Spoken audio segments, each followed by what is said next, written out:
Hey folks, Kevin here. Well, it's July 19th, 2019, and it's time for another large composting video series. So behind me is a pile that I started collecting probably about 3 weeks ago. It took me a week to get several loads a day, 6 to 7 loads of compost a day in my 12-foot dump trailer. And so I was able to get about 5 to 6 yards each load and got over 30 loads. So I've got quite a bit of manure here that we collected from Purpose Farm. Now Purpose Farm is a not-for-profit charitable organization that I've done a video on in the past, and I'll put a link in the upper right hand corner to that video, where children who have some physical and emotional challenges get to spend time to bond with animals that have needed to get a home so that they wouldn't be euthanized. So that, they have a whole variety of different animals there, from very small animals, from chickens to pheasants to peacocks, to goats to pigs to camel, alpacas, horses, donkeys, and the list goes on. So the manure is collected from all of the animals there at Purpose Farm, and I'm very appreciative for all the materials we get from them, and it helps us to build really good organic soil on top of this gravel bed area that we're located on. So it's been a while. The material was gathered over the fall and winter months and a little bit in the springtime. They started another pile as the rains kept coming this spring, so they started another pile, which is an area that I haven't been able to get to because it's still so wet there. And so one of the things I'm going to have to do in the near future is go and try and get another large pile as well. So not as big as this one, but pretty darn big.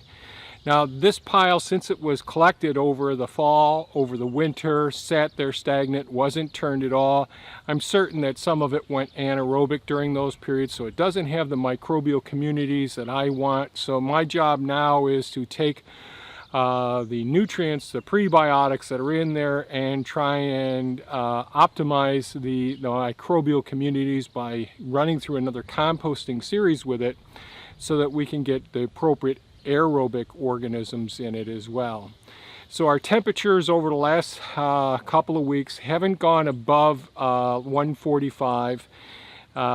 They've been somewhere between 135 and 145, unless there's areas deep into the pile. Now my thermometers are only 3 foot long, and that's much deeper than 3 foot deep.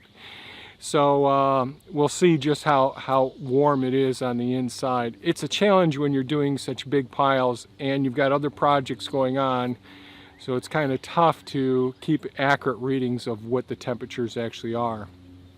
So today I brought Bumblebee up, the mini-excavator, got the grading bucket, the bucket without any teeth in it, to help me pull material off the top of the pile and get it from some of the difficult sides, like the other side next to the horseradish bed over there on the side.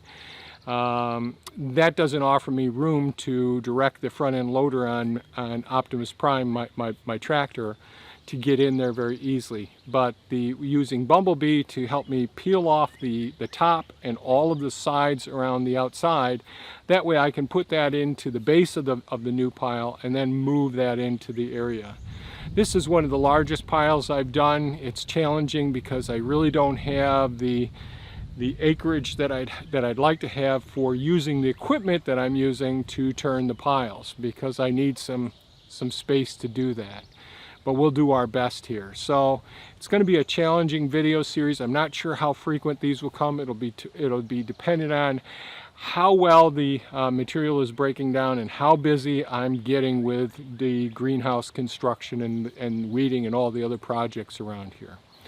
So what should follow is some GoPro footage of the process. I'll also use the GoPro camera to go up and look at the pile beforehand, do a little aerial spin around, and I'll try and do another spin around at the end of the project as well. This is going to take me quite some time, so we'll see how it goes.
Okay, I was able to get that compost pile moved from over here back to there.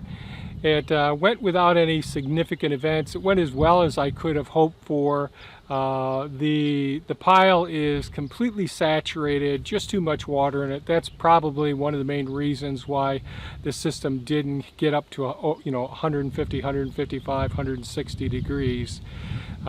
Given as much time as it was setting there. It was just too saturated. Piles like this can often go pretty anaerobic. Doesn't have a bad odor at all, but just too darn wet. So I ended up using Bumblebee with the grater bucket to try and break up some of the material. I also lifted it as high as I could with the front end loader to drop it and break it up some, just to create some aeration in the material so the microbes can get back to work.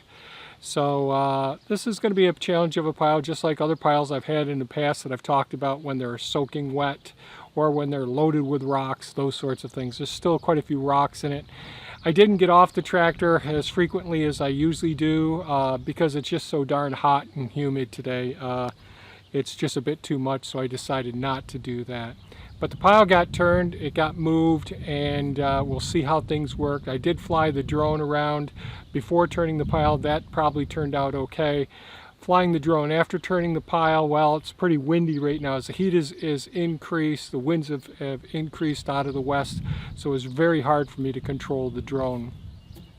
So we'll see what goes together. I'll try to include some GoPro footage from a couple of vantage points, maybe from my helmet. It looks like there's a formatting error on that though, and we'll see how that goes. If you have any comments or questions, please leave them below. Give us a thumbs up if you think this was of value.